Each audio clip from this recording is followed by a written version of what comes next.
Nous venons de dire que le royaume des cieux est si beau. Qui donc a créé le royaume des cieux?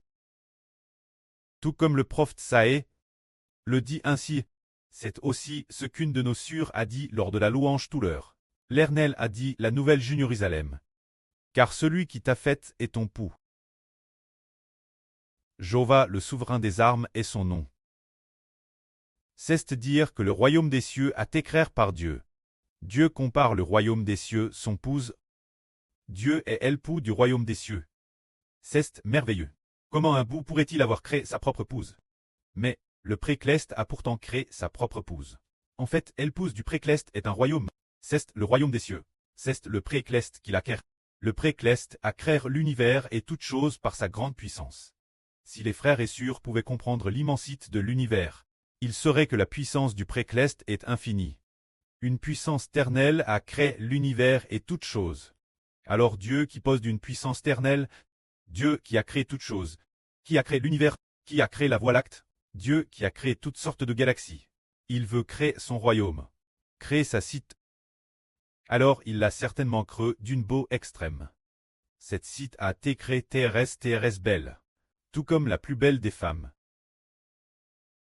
Créer d'une beau magnifique, en fait le Précleste est. Pourquoi a-t-il créé le royaume des cieux si beau? C'est en fait pour les enfants clestes, pour les frères et sœurs, pour notre bien. Le Précleste pour notre bien a créé le royaume des cieux d'une beau extrême, pour que lorsque nous arriverons au royaume des cieux l'avenir, nous soyons dans l'allégresse et la joie, pour que le futur royaume des cieux descende du ciel. Descende sur lorsqu'il descendra sur la nouvelle terre. Alors les enfants de la nouvelle terre diront, nous entrons dans la nouvelle Jérusalem.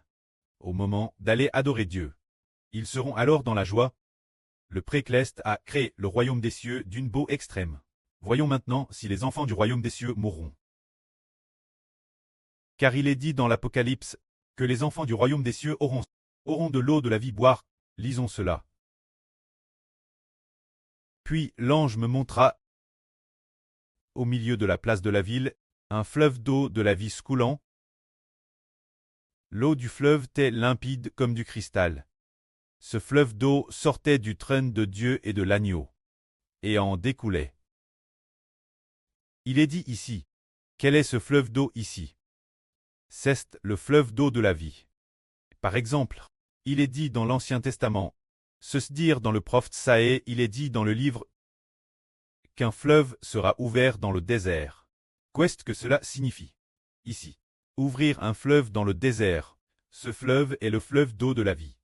Le désert se réfère au fait que parce que l'homme ne connaît pas Dieu, l'endroit où il n'y a pas de vie l'intérieur est un désert.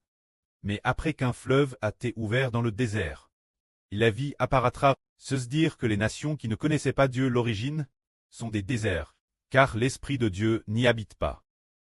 Il n'y a donc pas d'eau de la vie l'intérieur, mais le prêt veut faire en sorte que des nations qui ne connaissaient pas Dieu ouvrent un fleuve, ouvre le fleuve d'eau de la vie, pour que le fleuve d'eau de la vie irrigue le désert, pour que le désert puisse faire pousser toutes sortes de plantes. Cela signifie que, parmi toutes les nations et tous les peuples, les nations païennes qui ne connaissent pas Dieu sont des déserts. Mais, ces nations, après avoir été arrosées par l'eau de la vie de Dieu, elles feront pousser des arbres de vie, faisant en sorte que les arbres poussent et permettent de terresser nombreuses personnes. C'est ainsi le sens d'obtenir la vie éternelle. Qu'est-ce que cette eau de la vie? C'est le Saint-Esprit. Le Saint-Esprit et l'Esprit du Seigneur Christ sont l'eau de la vie. Comme il est dit ici, d'eau vient l'eau de la vie qui coule. Cette eau du fleuve coule du trône de Dieu et de l'agneau. Dieu est le Précleste Jéhovah. L'agneau est le Seigneur Jésus-Christ. En fait, l'Esprit de l'eau de la vie vient du Saint-Esprit de Dieu et de l'Esprit du Seigneur Christ.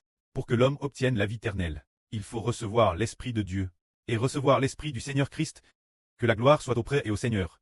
Amen.